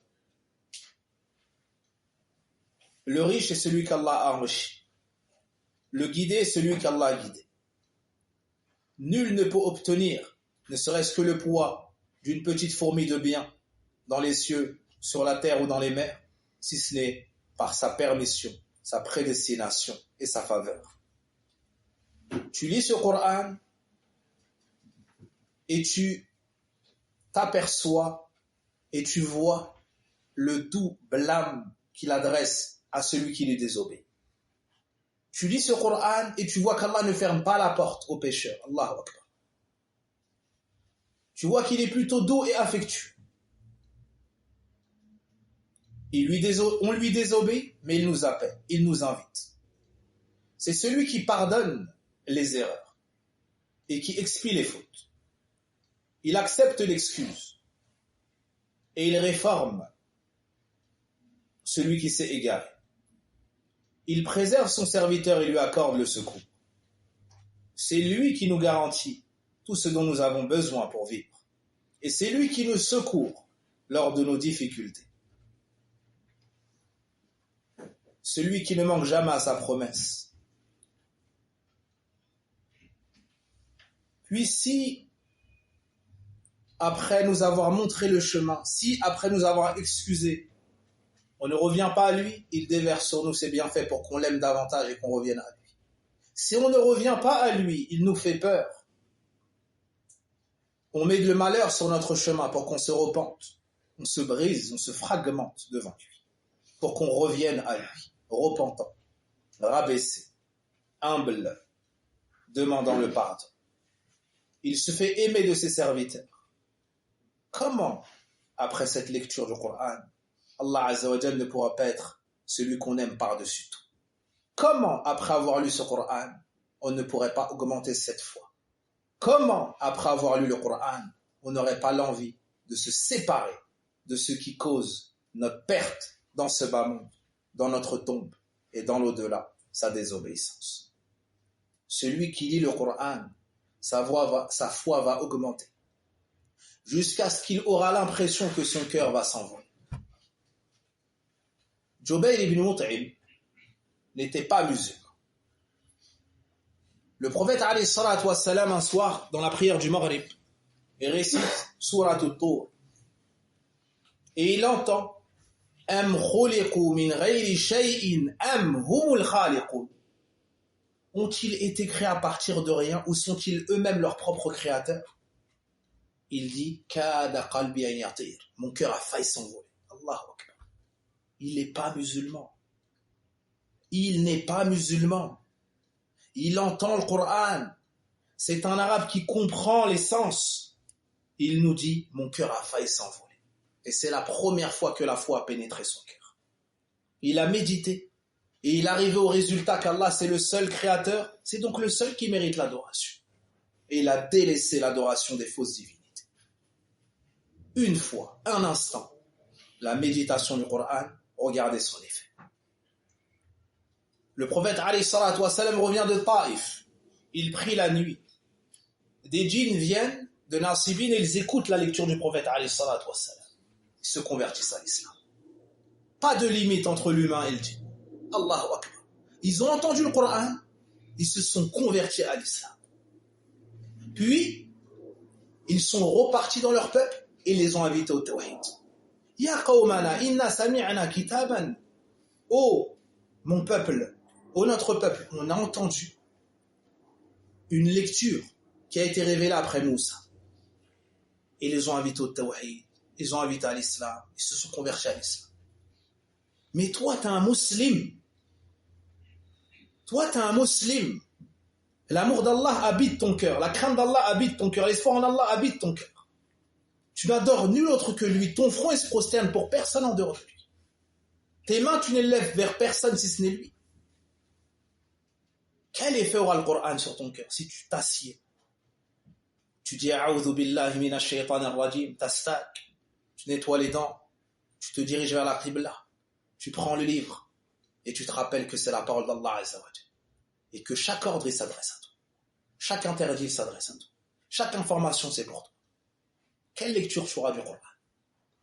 Qu'Allah Azza wa Jalla nous pardonne cette insouciance et ce manque de respect envers nos âmes. Wa inna lillah wa inna ilayhi raji'un. Celui qui lit le Coran avec méditation, comment est-ce qu'il pourrait faire passer l'agrément de la créature avant l'agrément de son Seigneur? Au contraire, après la lecture du Coran, il se lèvera et il n'y aura rien de plus précieux pour lui que d'atteindre l'agrément d'Allah. Il aura le plus grand bienfait de ce bas monde dans son cœur. Il aura l'envie ultime et il sera pressé de rencontrer son Seigneur. Il sera pressé d'être en lien avec son Seigneur, pressé de l'adorer. Ça, c'est le meilleur remède pour celui qui est un bon médecin. C'est le meilleur remède, la lecture du Coran, pour celui qui est un bon médecin. Et écoutez ce que dit l'imam al-Ajurri, rahimahullah. Man tadabbara kalamahu wa arafa al-Rabb azza wa jal, wa arafa 'azima sultanihi wa qudratihi, wa arafa 'azima tafaddulihi 'ala al-mu'minin, wa arafa ma 'alayhi min fardi 'ibadatihi. فألزم نفسه الواجب وحذر مما حذره مولاه الكريم فرغب فيما رغبه. Celui qui médite sa parole connaîtra son Seigneur, connaîtra la grandeur de son pouvoir et de son omnipotence, la grandeur de ses bienfaits sur les croyants. Il connaîtra ce qui lui incombe de son adoration. Alors il prendra son âme et la mettra sur le bon chemin. Il l'obligera à lui obéir et l'avertira contre sa désobéissance. Ce contre quoi l'avertit son noble maître. Et lui fera désirer ce que son noble maître lui a fait désirer.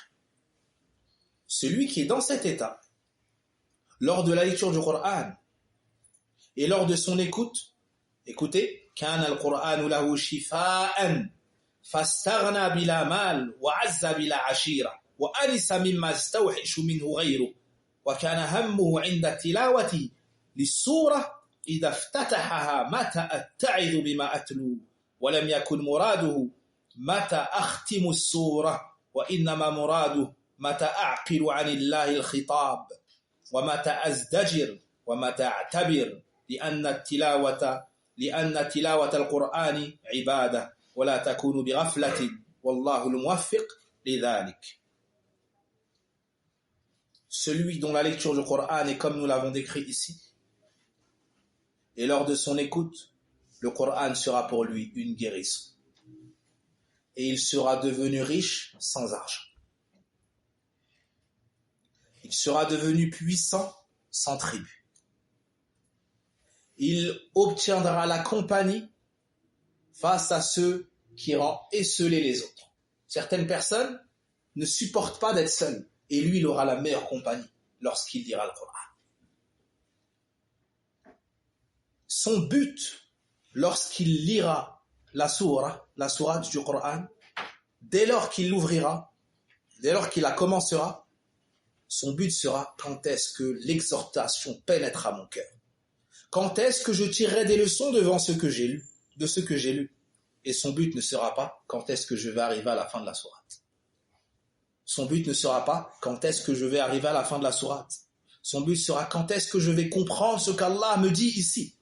Quand est-ce que je vais accepter le blâme et me réveiller. Quand est-ce que je vais tirer des leçons. Parce que la lecture du Coran, c'est une adoration. Et l'adoration ne peut être faite dans l'insouciance. Et c'est Allah qui accorde la réussite. C'est pour cela qu'Allah nous dit, la parole s'arrête ici. Dans Surat Muhammad, أَفَلَا تَدَبَّرُونَ الْقُرْآنَ أَمْ عَلَى قُلُوبٍ أَقْفَالُهَا. Ne vont-ils pas méditer le Coran ou ont-ils des cadenas sur leur cœur? Dans Surat Sad, on a mentionné le verset, et le troisième verset sur Tadabbur, dans Surat An-Nisa, فَلَا تَدَبَّرُونَ الْقُرْآنَ وَلَوْ كَانَ مِنْ عِنْدِ غَيْرِ اللَّهِ لَوَجَدُوا فِيهِ اخْتِلَافًا كَثِيرًا. Ne vont-ils pas méditer le Coran? Et si ça avait été d'un autre qu'Allah, ils y auraient trouvé beaucoup de contradictions.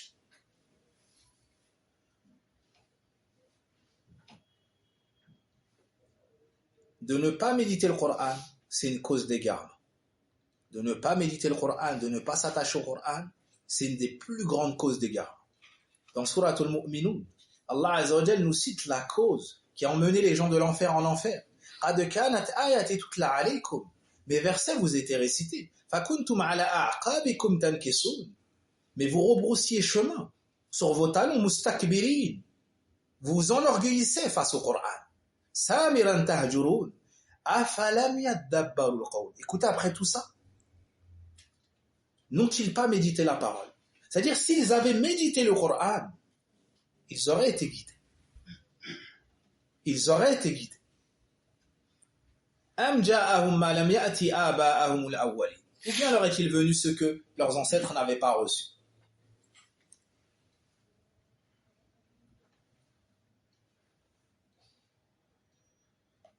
Allah Azza wa Jalla a fait les éloges de serviteurs croyants qui méditent le Coran et a mentionné l'effet du Coran sur leur foi. إِنَّمَا الْمُؤْمِنُونَ الَّذِينَ إِذَا ذُكِرَ اللَّهُ. Les vrais croyants sont seulement ceux qui, lorsque Allah est mentionné, وَجِلَتْ قُلُوبُهُمْ. Leur cœur frémisse, leur cœur bouge. وَإِذَا تُلِيَتْ عَلَيْهِمْ آيَاتُ. Et lorsqu'on leur récite ces versets, زَادَتْهُمْ إِيمَانًا. Leur foi augmente. وَعَلَى رَبِّهِمْ يَتَوَكَّلُونَ. Et c'est en leur Seigneur qu'ils placent leur confiance. Allah nous a informé qu'ils tombaient prosternés devant cette lecture, devant cette méditation. يَخِرُّونَ لِلْأَذْقَانِ سُجَّدًا. Allah nous montre l'effet du Coran même sur des montagnes. Même sur des montagnes, l'effet qu'aurait eu le Coran s'il avait été révélé sur ces montagnes. لو أنزلنا هذا القرآن على جبل لرأيته خاشعا متصدعا من خشية الله. Si nous avions révélé ce Coran sur une montagne, tu l'aurais vu se fendre, s'humilier et se fendre par crainte d'Allah. وتلك الأمثال نضربها للناس. Voici les paraboles que nous exposons aux gens. لعلهم يتفكرون. Ainsi ils méditeront, réfléchiront.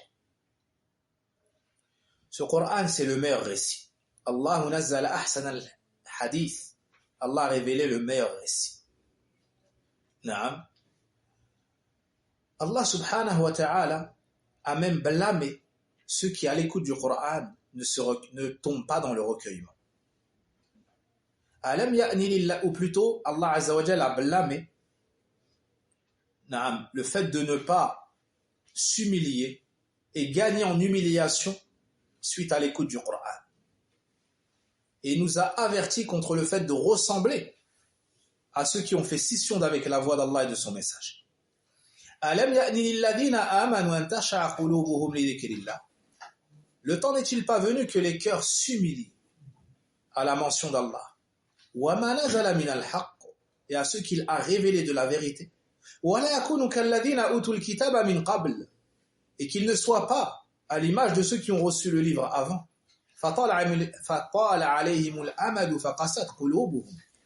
Le temps leur parut long, leur cœur se s'endurcirent. Et beaucoup parmi eux ont dévié de l'obéissance d'Allah. Tout cela nous montre la grandeur du Coran, la valeur de la foi de celui qui méditera le Coran. Ibn Qayyim rahimahullah ta'ala, pour celui qui se comporte ainsi, dit فَلَا شَيْءَ أَنْفَعَ لِلْقَلْبِ مِنْ قِرَاءَةِ الْقُرْآنِ بِالتَّدَبُّرِ. Il n'y a rien de plus bénéfique au cœur que la lecture du Coran avec méditation et réflexion. والتفكر. فإنه جامع لجميع منازل السائرين وأحوال العاملين ومقامات العارفين، فهو الذي يورث المحبة والشوق والخوف والرجاء والإنابة والتوكل والرضا والتفويض والشكر والصبر. Lorsque tu lis le Coran, tu vas voir la description de tous les points de l'acheminement de ceux qui se dirigent vers Allah et la demeure de l'au-delà. C'est cette lecture-là qui va te donner l'amour, la forte envie de rencontrer Allah, la peur, l'espoir, le retour vers Allah, le fait de compter sur Allah, son agrément, le fait d'abandonner tes affaires à Allah, la reconnaissance, l'endurance. Et tous les états à travers lesquels il y a la vie du cœur et sa perfection. Tout comme ça va t'éloigner et t'avertir contre tout le contraire, c'est-à-dire les défauts et tout ce qui amène la destruction du cœur et son anéantissement. Quand tu lis le Coran, tu dois te déconnecter de toute autre chose.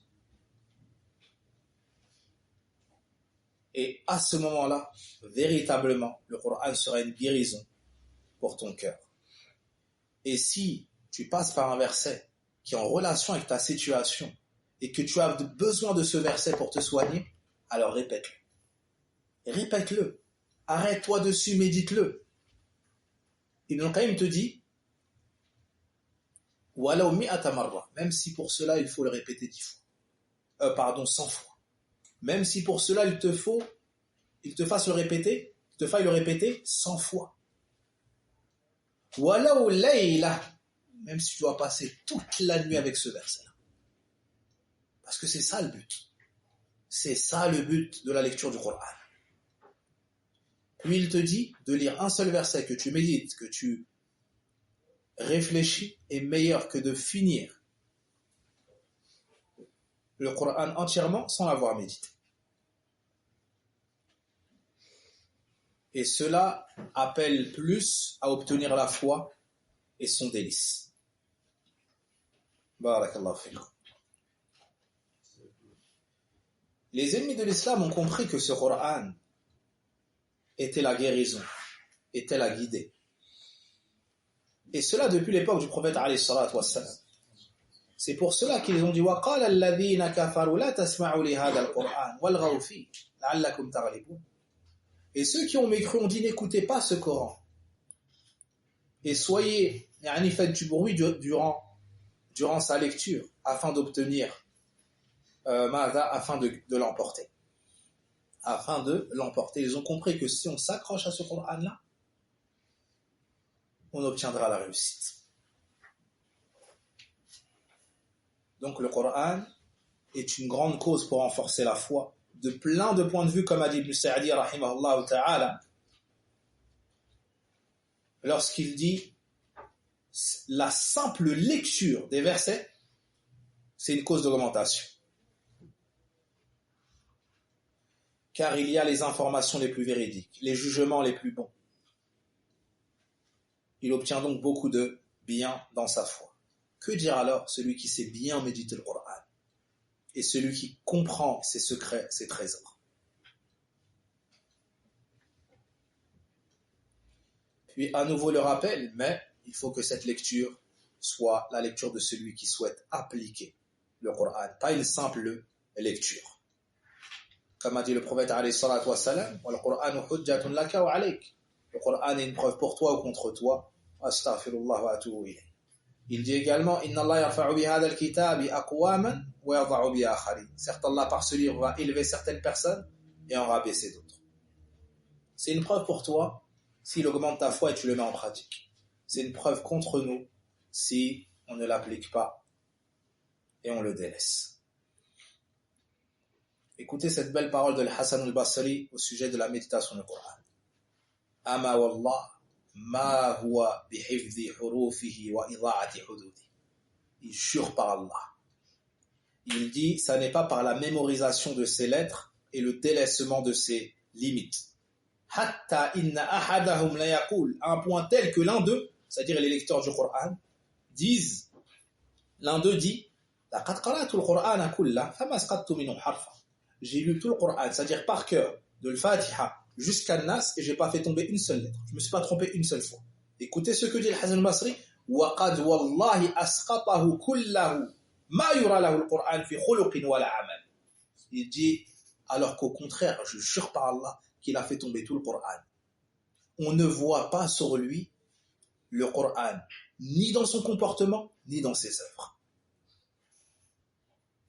Jusqu'à ce que l'un d'eux dise, inni aqra'u surah fi nafas. Il dit, je lis toute la surah sans reprendre ma respiration. Wallahi ma ha'ula bil qurra wala al-ulama. Il dit, je jure par Allah, ce ne sont pas des lecteurs du Coran, ce ne sont pas des savants. Wala al-hukama, ni des sages. Wala al-wara'a, ni des gens qui ont de l'abstention face au mal. Puis il conclut, mata kanatil qurra'u mithla hadha fala kathara Allahu fi an-nasi mithla ha'ula. Dès lors que les lecteurs deviennent comme ces gens-là, qu'Allah fasse qu'ils ne soient pas nombreux. La hawla wa la quwwata illa billah. Al-Hasan al-Basri a dit ça à l'époque des petits tabi'in. Qu'aurait-il dit à notre époque? Qu'aurait-il dit à notre époque?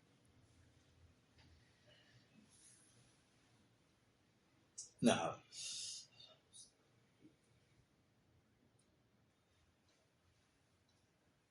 Le Coran a été révélé pour qu'il soit médité, appliqué. Les gens ont pris sa belle lecture comme son application. Il nous dit également cette parole. Ce sujet est très vaste, il y a beaucoup de collades de savants. Je vais en mentionner un d'Ibn Taymiyyah, rahimahullah ta'ala, qui expose la situation du lecteur du Coran, qui obtiendra les hauts degrés.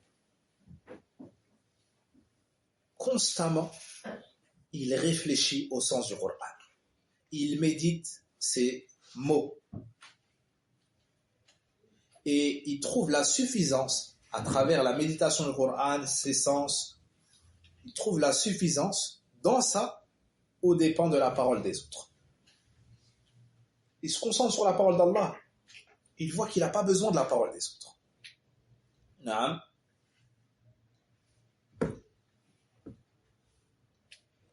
Lorsqu'il entend la parole des gens, il la prend et il la pèse sur le Coran. Il la met dans le filtre du Coran. Pour savoir s'il faut l'accepter ou la rejeter. Si le Coran atteste que c'est une bonne chose, il l'accepte, sinon il la rejette. Son but ultime est rattaché à ce qu'Allah Azza wa Jal veut de lui dans sa parole. Et il ne fait pas de son but ultime ce qu'ont fait les gens, les contemporains dans le tajwid. Juste le tarqiq, le tafkhim, et ainsi de suite. Et les moudoud, et se concentrer que sur les règles. Lire le Coran correctement est une obligation. Mais dès lors que tu en fais un but de sa partie obligatoire, recommandée, au point de délaisser la partie qui est le but et l'obligation, c'est-à-dire son application, la personne s'est égarée du droit chemin.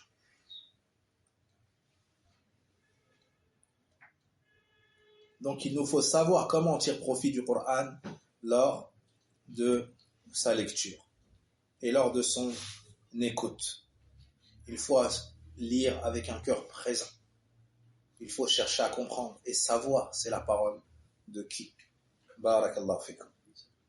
On passe au troisième point qui est Ma'rifatullahi bi asma'ihi wa sifatihi. La connaissance d'Allah à travers ses noms, à travers ses attributs.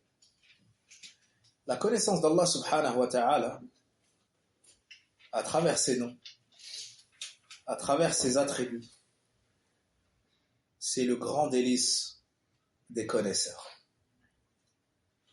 De savoir qu'il a la perfection absolue, que tous ses noms sont sublimes, tous ses attributs sont complets, ses actions parfaites. La recherche de cette science, c'est la recherche de la science la plus noble. C'est une partie du tawhid, c'est une partie de la foi en Allah. Cette connaissance-là va avoir un effet grandiose sur ton cœur. L'amour d'Allah, la crainte d'Allah, la peur d'Allah, la sincérité, rechercher que son agrément. Et ça, en soi, c'est le bonheur. La tranquillité de l'âme, la tranquillité du cœur. Mais sache que tu ne peux arriver à ce niveau-là si ce n'est en apprenant ta religion, en étudiant la science. Pour montrer l'importance de ce sujet, ajoute à cela que c'est un des buts de la création. Allahu alladhi khalaqa sab'a samawati wa min al-ardi mithlahunna yatanazzalu al-amru baynahunna lita'lam. Allah qui a créé les 7 cieux, pareillement pour les terres, l'ordre se succède entre les deux, afin que vous sachiez. Tout ça pourquoi? Pour que vous sachiez, pour la science. Anna Allah ala kulli shay'in qadir. Allah est parfaitement omnipotent. Wa anna Allah qad ahata bi kulli shay'in ilma. Et qu'Allah a embrassé de sa science toutes choses. La science de la connaissance d'Allah subhanahu wa ta'ala, c'est ce qui va te permettre de l'adorer. Parce que tu ne peux pas adorer celui que tu ne connais pas. Si tu connais Allah Azza wa Jal, tu n'auras d'autres plaisirs ultimes que de l'adorer, que de le louer, que de l'invoquer, et que d'être dans les assises où on t'apprend à le connaître. Chaque nom que tu connaîtras d'Allah Azza wa Jal, chaque attribut que tu connaîtras d'Allah Azza wa Jal, aura un effet sur ta langue, sur tes membres, sur ton cœur, aura un effet dans ta dévotion, ton adoration et ta servitude, ce qu'on appelle al-ubudiyya. Chaque nom d'Allah a un effet et doit se répercuter dans ton comportement, dans ta relation entre toi et Allah Azza wa Jal, ou dans ta relation entre toi et les gens. Par exemple, si tu sais qu'Allah c'est As-Sami', si tu sais que parmi les noms d'Allah il y a As-Sami', celui qui entend tout, et qu'il a parmi ses attributs As-Sam', il entend et exauce, quel effet ça va avoir sur toi? Tu vas retenir ta langue, tu vas méditer avant de parler, mais aussi tu vas faire beaucoup de dhikr, tu vas dire beaucoup de bonnes paroles, tu vas faire beaucoup de dua parce que tu sais qu'Allah c'est As-Sami'. C'est pour ça que dans la salat tu dis Sami' Allahu liman hamida, qu'Allah exauce celui qui le louera. C'est pour ça qu'Ibrahim alayhi salam a dit Inna Rabbi la sami'u du'a, après avoir demandé dans Surat Ibrahim, Allah Azza wa Jalla l'a exaucé et lui a donné. Donc ça va avoir un effet, et tu fais la même chose pour tous les autres noms. Chaque nom que tu apprends, chaque nom que tu connais, tu dois chercher quelle est la servitude qui en découle. Et à cela, tu vas peser, avec cela on va peser notre foi. Plus on a la servitude qui découle de la connaissance des noms, plus on est des serviteurs pieux d'Allah. Moins on a cela, moins on est des serviteurs pieux d'Allah et qu'Allah nous pardonne. Le but, c'est de ressortir avec une augmentation de foi. Le but, c'est de ressortir avec le repentir. Le but, c'est de nettoyer le cœur et de le soigner. De cette science-là, tu dois ressortir avec ça. Vous connaissez tous le hadith du prophète alayhi salatu wa salam. Inna lillahi 99 asman, mi'atan illa wahida man ahsaha dakhala al-jannah. Certes, Allah 99 noms, 100 moins 1. Celui qui les mémorise entrera au paradis. Celui qui les mémorise, ça veut dire 3 choses. Il les apprend par cœur, il étudie leur sens, et il adore Allah en fonction de cela. Et il adore Allah selon ce qui est impliqué dans le sens de ces noms, dans le sens de ces attributs. Donc c'est la plus grande des sciences, et c'est la cause pour entrer au paradis. Et c'est pour cela qu'Allah dit en Coran, annama yakhsha Allah min ibadil ulama, Les seuls à véritablement craindre Allah sont les savants. Parce qu'ils ont cette connaissance d'Allah. Ils ont cette connaissance d'Allah. وَلِلَّهِ الْأَسْمَاءُ الْحُسْنَى فَادْعُوهُ بِهَا. Et c'est à Allah qu'appartient les noms les plus sublimes. Invoquez-le donc avec. قُلِ ادْعُوا اللَّهَ أَوِ ادْعُوا الرَّحْمَنَ أَيًّمَّا تَدْعُوا فَلَهُ الْأَسْمَاءُ الْحُسْنَى. Dis, invoquez Allah ou invoquez le tout miséricordieux. Quel que soit le nom utilisé, il a les noms les plus sublimes. Naam. Ibn Qayyim rahimahullah ta'ala nous dit dans Kafiyah, ou plutôt naam, c'est ça, وليست الأرواح, plutôt وليست حاجة الأرواح قط إلى شيء أعظم منها إلى معرفة باريها وفاطرها. Les âmes n'ont pas un besoin plus grandiose, plus grand, plus colossal que la connaissance de leur créateur. L'âme n'a pas un besoin plus colossal que de connaître son créateur. Wa mahabbati wa dhikrihi, de l'aimer, de le mentionner, de chercher à se rapprocher de lui. Et il n'y a pas de chemin qui mène à ça, si ce n'est avec la connaissance de ses attributs. Et plus le serviteur est savant d'Allah, plus il se rapproche de sa demande. Et plus il s'éloigne, plus il sera ignorant.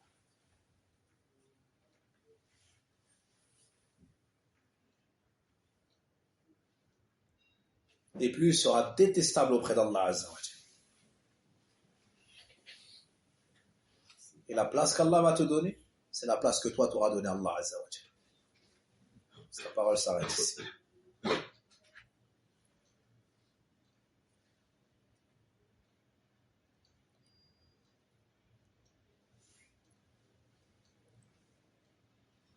Il y a beaucoup de choses à mentionner, mais passons à la cause d'augmentation suivante, at-ta'ammul, bien ta'ammul sirati nabi sallallahu alayhi wa sallam. L'étude et la connaissance de la biographie du prophète sallallahu alayhi wa sallam.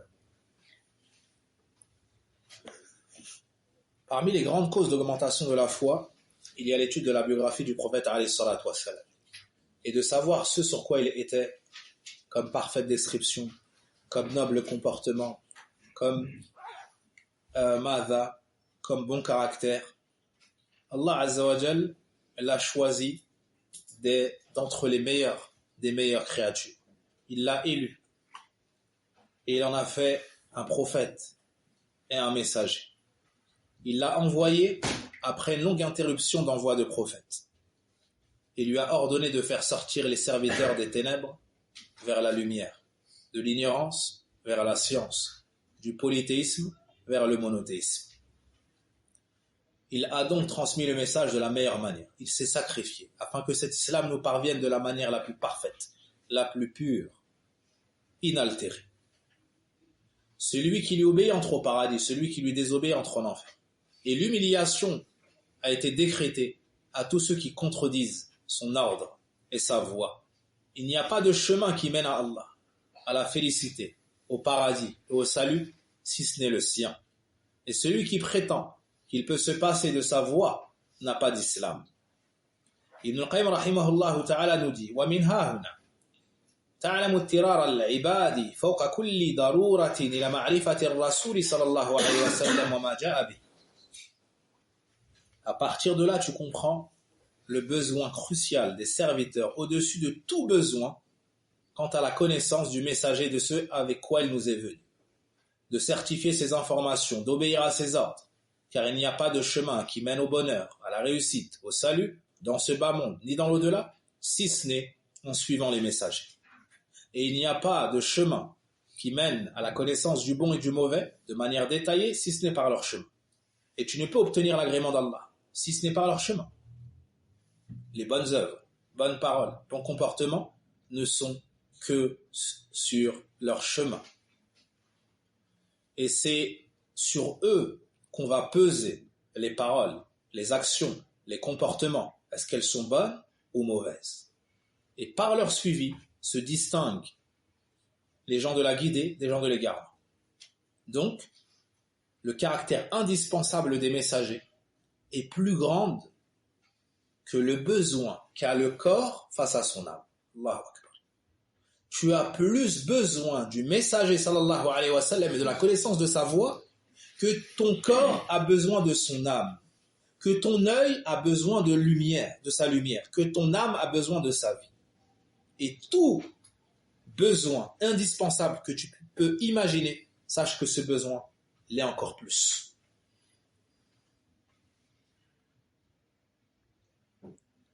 Et que penser d'une personne qui, s'il ne serait-ce que le temps d'un clin d'œil, sépare son cœur de la connaissance du prophète, son cœur serait anéanti. Il serait à l'image, comme a dit Ibn Qayyim, du poisson que tu as sorti de l'eau et que tu as mis sur la poêle.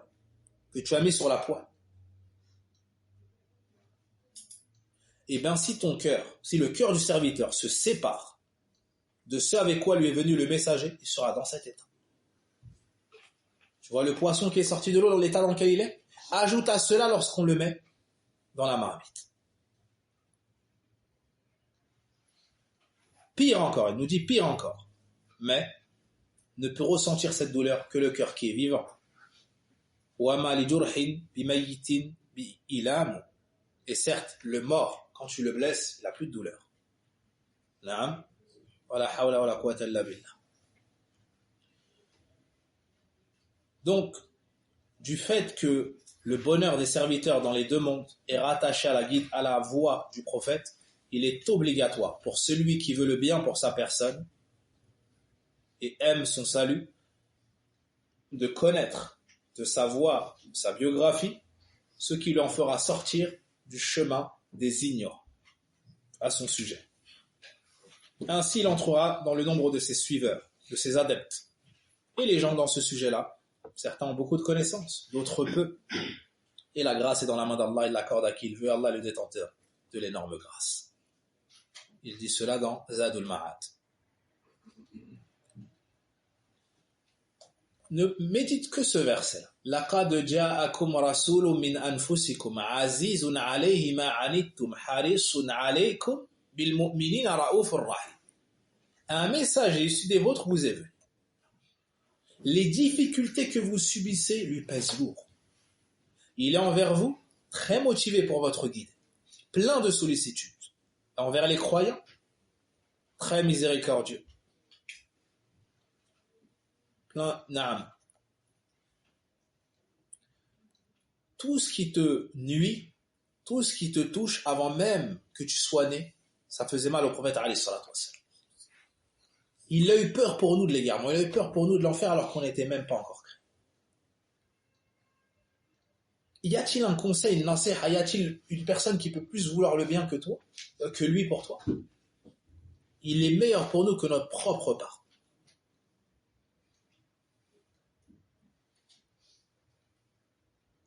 Il nous est venu avec une religion de facilité, de mansuétude, de pitié. Une religion qui amène la droiture dans tous les domaines. On ne lui donnait pas le choix entre deux choses sans qu'il ne choisisse la plus facile. Mais lorsqu'il y avait un péché, c'était la personne la plus éloignée de cela. Il ne s'est jamais vengé pour lui-même. Mais lorsque les limites d'Allah étaient dépassées, alors il se vengeait pour Allah, il se mettait en colère pour Allah. Anas ibn Malik nous dit qu'il était au service du message d'Allah pendant 10 ans. Il ne m'a jamais dit ouf une seule fois. Il ne m'a jamais dit d'une chose que j'ai faite, pourquoi tu as fait comme ça? Pourquoi n'as-tu pas fait comme ceci ou comme cela? C'était la meilleure des personnes, la plus courageuse, la plus généreuse. Il avait le meilleur des comportements. Tout cela est dans le Bukhari et Muslim. Il n'était pas vulgaire.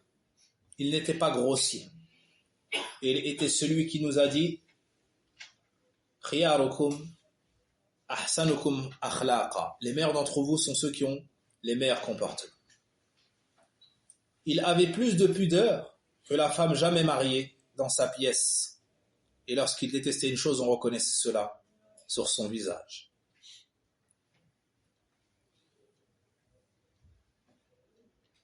Et c'est une des plus grandes causes de guider que de le connaître.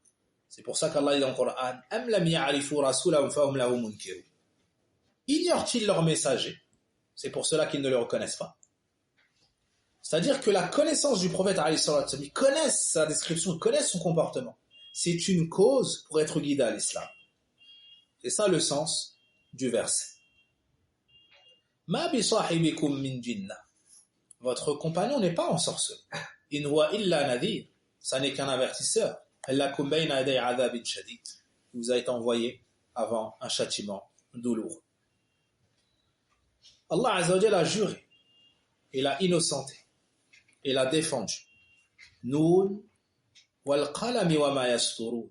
Ma anta bi ni'mati rabbika bimajnun wa inna laka la ajran ghayra mamnun wa innaka la ala khuluqin 'azim. Allah Azza wa Jalla a défendu son message, l'a innocenté de toute folie et a montré qu'il était sur une religion parfaite, un comportement imminent. Il nous a montré qu'on avait un parfait exemple en sa personne. Laqad kana lakum fi rasulillahi uswatun hasana dans suratul Ahzab. Dans suratul Hashr, wa ma atakumur rasulu fakhudhuhu wa ma nahakum anhu fantahu. Et ce que le messager vous donne, prenez-le, ce qu'il vous interdit, abstenez-vous-en. Vous avez un parfait exemple à suivre en la personne du messager. Donc, plus tu vas connaître de sa description comportementale, physique, plus tu vas le connaître, plus tu vas étudier les étapes de sa vie et les passages sublimes de son existence, plus ta foi augmentera. Celui qui ne le connaît pas, il entrera en islam. Celui qui le connaît déjà, ça augmentera sa foi. La cause suivante, méditer la splendeur de l'islam. Cette religion n'est que splendeur, n'est que beauté, n'est que perfection dans ses croyances, dans ses informations, dans ses comportements, dans ses ordres, n'est que sagesse dans ses interdits, dans ses jugements. Et c'est un embellissement de l'intérieur qu'Allah Azza wa Jal t'offre lorsqu'il te guide à cette religion. وَلَكِنَّ اللَّهَ حَبَّبَ إِلَيْكُمُ الْإِيمَانَ وَزَيَّنَهُ فِي قُلُوبِكُمْ. Mais c'est plutôt Allah qui vous a fait aimer la foi et l'a embellie dans vos cœurs. Celui qui médite les jugements religieux verra qu'il n'y a pas meilleur que cela. Celui qui médite les croyances en islam verra qu'il n'y a pas meilleur que cela. Celui qui médite les comportements en islam verra qu'il n'y a pas meilleur que cela. C'est pour cela, celui qui médite la noblesse de cette religion et sa splendeur sera guidé à l'augmentation de la foi. Barakallahu fikum. Il sera même guidé à la douceur de la foi et sa perfection. Le prophète alayhi salatu wa salam nous dit thalathun man kunna fi wajada halawata al-iman. Trois choses. Celui qui les a goûtera aux délices de la foi. Yakun Allah wa rasuluhu habba ilayhi mimma siwahuma. Qu'Allah et son messager soient plus aimés auprès de lui que tout autre. Yuhibba al-mar'a la yuhibbuhu illa lillah. Qu'il aime la personne ne l'aimant que pour Allah. Wa yakraha ya'uda fil kufri kama yakrahu an yuqdhafa fin nar. Il déteste et qu'il déteste retourner à la mécréance comme il détesterait être jeté dans le feu, apporté par Al-Bukhari et Muslim. Ça, c'est le délice de l'islam que goûtent ceux qui en ont vu et ceux qui en ont médité sa splendeur. Naam, ce dîn coule dans leurs veines et sous aucun prétexte, sous aucune torture, ils ne seraient prêts à en sortir. L'avant-dernier point, le fait de lire la biographie des pieux prédécesseurs.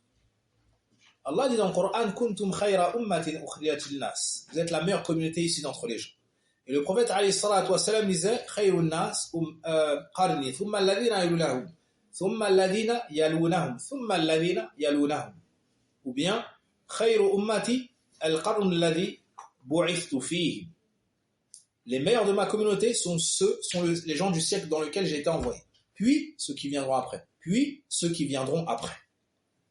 Et celui qui voit comment se sont comportés ces gens-là, comment est-ce qu'ils ont secouru l'islam et les musulmans, sera épaté, sera ébahi.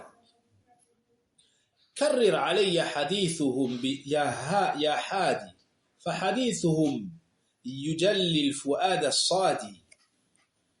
En te rappelant ces gens-là, tu vas nettoyer ton cœur. En te rappelant ces gens-là, tu vas trouver une plus haute détermination, une plus haute motivation. Et tu minimiseras les plus grands de tes efforts dans les périodes où tu es le plus pieux. Ça sera donc une aide pour augmenter ta foi, et te rappeler les gens, les bonnes fréquentations. Car en lisant leurs livres, en lisant leurs biographies, c'est comme si tu les fréquentais. Certains, comme l'imam Tirmidhi ou bien d'autres, lorsqu'on leur disait pourquoi tu ne sors pas, pourquoi est-ce que tu ne viens pas dans nos assises, ils disaient je suis avec les sahaba, je suis avec les tabi'in, et ainsi de suite. Donc en lisant leur biographie, tu t'imprégneras de leur caractère, de leur piété et de leur bonne conduite. Ibn al-Jawzi rahimahullah ta'ala disait, on a étudié le Coran, on a étudié le hadith, on a étudié le fiqh, on a étudié, on a mémorisé. Mais on n'a pas culminé tant qu'on n'a pas lu la biographie des pieux prédécesseurs. C'est très important de savoir qui ils étaient, quelles étaient leurs qualités. Tout le monde se plaint du manque de comportement d'un tel, d'une telle, et ainsi de suite. Voici un remède. On veut s'améliorer, on veut se corriger, on veut corriger nos enfants, on veut améliorer nos familles. Voici le meilleur chemin. Dès lors que leurs exemples sont les youtubeurs, les influenceurs, dès lors que leur source c'est Google, comment est-ce que tu veux qu'ils soient dotés des meilleures qualités?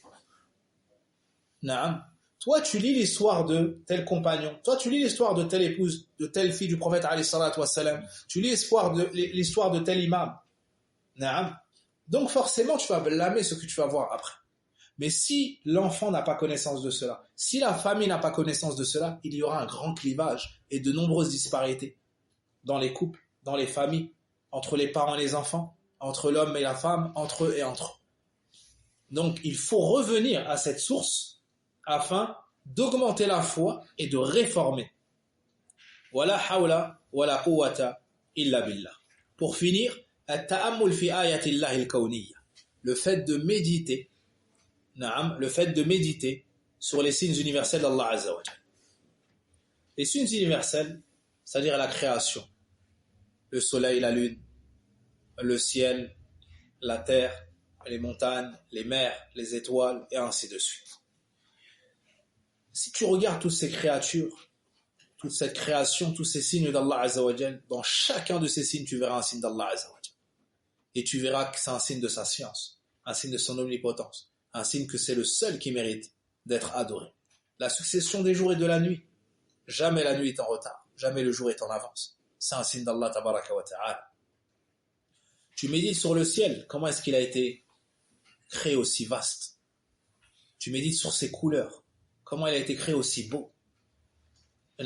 Tu médites sur la terre, comment est-ce qu'elle regorge de subsistance pour les créatures? C'est un lit pour le vivant et c'est un tombeau pour le mort. Comment est-ce que la même créature peut avoir des rôles aussi différents? De la même terre, tu plantes des choses, de la même eau, elle est arrosée et elle sort des fruits différents. Et elle sort des légumes différents. Elle sort du même fruit, de la même espèce, des goûts différents, des couleurs différentes. Tabarakallah. Ahsan al-Khaliqi, tu vois aucune fissure dans le ciel, aucun défaut dans la création. Wa fi anfusikum afala tubsirun, et en vous-même, ne voyez-vous donc pas? Certains érudits, certains scientifiques ont embrassé l'islam juste en étudiant le corps humain et en voyant que ça ne pouvait être l'œuvre du hasard. Ça ne pouvait qu'être l'œuvre du créateur des créatures, le Seigneur des mondes, tabaraka wa ta'ala.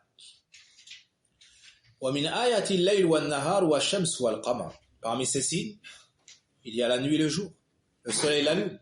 La tasjudu lish-shamsi wala lil-qamari wasjudu lillah. Ne vous prosternez ni devant la lune, ni devant le soleil, prosternez-vous devant Allah. Alladhi khalaqahunna in kuntum iyyahu ta'budun. Ces signes-là, leur méditation va augmenter ta foi. Tu voudras adorer Allah, tu te prosternes que devant Allah, tu n'adores qu'Allah. Ces grands signes-là ne veulent pas dire que tu dois les adorer en dehors d'Allah, ni le soleil, ni la lune. Non, mais ce sont des signes pour te montrer la toute-puissance de ton Seigneur. Des signes pour te montrer la beauté, la grandeur, la science et la volonté de ton Seigneur subhanahu wa ta'ala. Lorsque tu vois les montagnes, comment elles sont enracinées, comment elles sont élevées, comment elles sont solides, subhanallah. Ni les tempêtes, ni les ouragans, ni les pluies, ni les vents ne les déplacent. Alors que tu peux attester de tes propres yeux lorsqu'il y a un tremblement de terre. Naam, qu'est-ce qui se passe? Wallah, j'ai vu de mes yeux lorsqu'un bout de montagne se détache suite à un tremblement de terre. J'ai vu de mes yeux, subhanallah al-azim, wallahi, 5 hommes forts n'arrivaient pas à déplacer un bout de cette montagne qui faisait la moitié de cette table. Naam, 1 mètre carré. Juste la pousser, pas la porter, la pousser et faire en sorte qu'elle descende de la montagne pour pouvoir creuser et rechercher des morts. Wallahi, à 5, il n'arrivait pas. Il n'arrivait pas. Ça, c'est un tout petit bout d'une montagne. Alors, lorsque tu regardes la montagne, tu te dis, qui peut imaginer le poids de cette montagne? Qui peut imaginer le poids de cette montagne? En 1 seconde, Allah Azza wa Jal peut décréter qu'un village entier soit sous les décombres. Et parmi les signes d'Allah Azza wa Jal lors de ce tremblement de terre, c'est que tu montes dans la montagne, tu regardes à droite, le visage est dessiné. Tu regardes à gauche, il n'y a rien du tout. Et c'est le même pays, c'est la même terre, c'est le même endroit. Allahu Akbar. Ça, c'est des choses qu'on a vues avec nos yeux. Ça, c'est des choses qu'on a vues avec nos yeux. Un tremblement de terre à des kilomètres, il te faut 1h30 environ, voire 2 heures pour arriver à cet endroit-là. Mais il fait tomber des verres chez toi. Il fait tomber des affaires du placard. Et il fissure tes murs. Ça, c'est la puissance de qui? C'est l'œuvre de qui? D'Allah, le Seigneur des mondes. Ainsi, tu es obligé d'être sur tes gardes. Ainsi, ça, c'est des signes. Ça nous appelle à quoi? Ça nous montre que les péchés ne sont pas impunis. Ça nous montre qu'Allah n'est pas insouciant de ce qu'on fait. Ça nous montre qu'il faut revenir vers Allah. Et il faut à chaque moment savoir que tu peux partir. Ça, c'est des signes d'Allah Azza wa Jal qu'on nous envoie. Pour qu'on revienne vers lui. C'est des signes d'Allah Azza wa Jal pour qu'on revienne vers lui. Wala hawla wala quwwata illa billah. Tu médites sur les nuages. Tu médites sur la pluie. Tu médites sur la végétation. Dans tout cela, il y a des signes d'Allah Azza wa Jal. Tu médites sur le ciel, comment elle a été élevée, sur la terre, comment elle a été aplanie. Tu médites sur le chameau dans le désert. Tu médites même sur la fourmi, sur la mouche, comment ces créatures ont été créées. Subhanallah. Tu médites sur le moustique, tu médites sur toi-même. Si tu es marié, tu médites sur la grossesse, sur le développement de l'enfant, sur le ventre qui bouge, sur le changement du corps. Tu médites sur l'interruption des menstrues et la sortie du lait.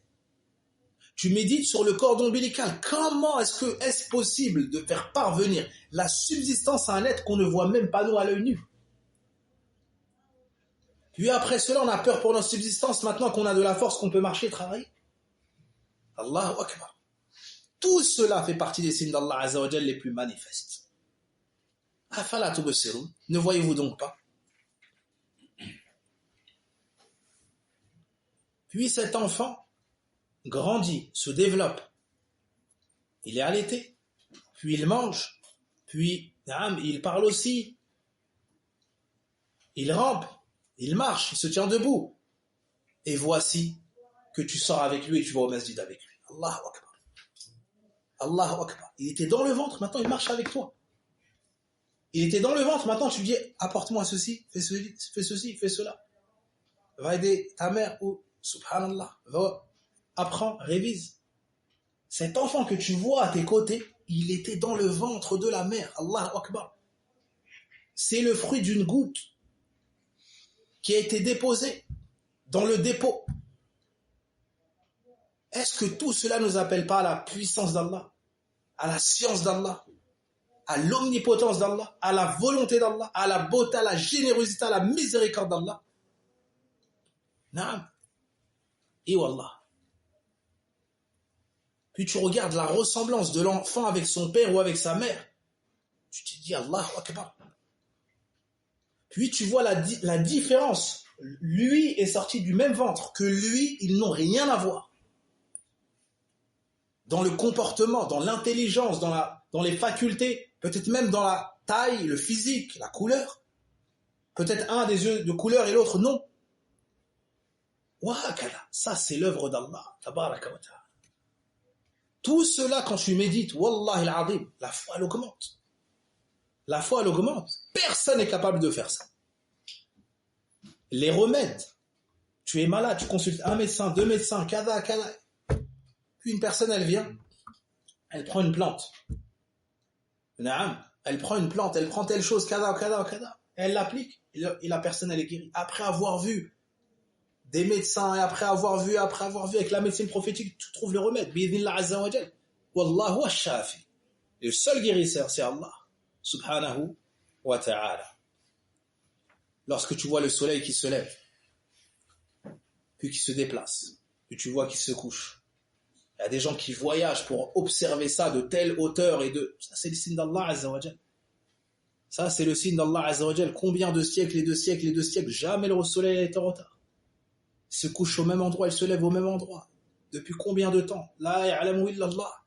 Tout cela fait partie des grands signes d'Allah subhanahu wa ta'ala.